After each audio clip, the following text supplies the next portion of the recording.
Бәріне сәлем. Мен бұл видеода университеттегі достарым жайлы айтамын. Ең бірінші достарым жатақханада бірге тұратын студенттер болды. Мен олармен өте тез тіл табысып кеттім. Сәтбаев университетінің жатақханасы болған ризамын. Себебі жатақханада тұрсаң жалықпайсың. Сол жатақханада жатқан кезде маған группаласым қоңырау шалып кездесуге шақырды.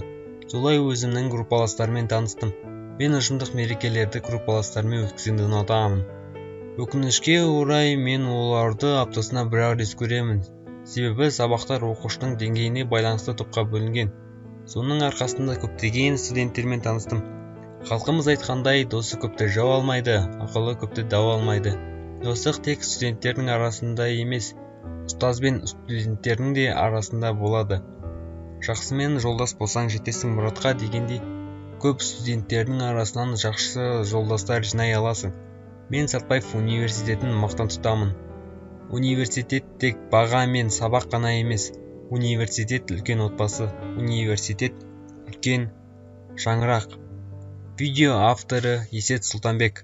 Қаныш Сәтбаев атындағы жоғары оқу орны 1-ші курс студенті, мұнай инженериясы мамандығы.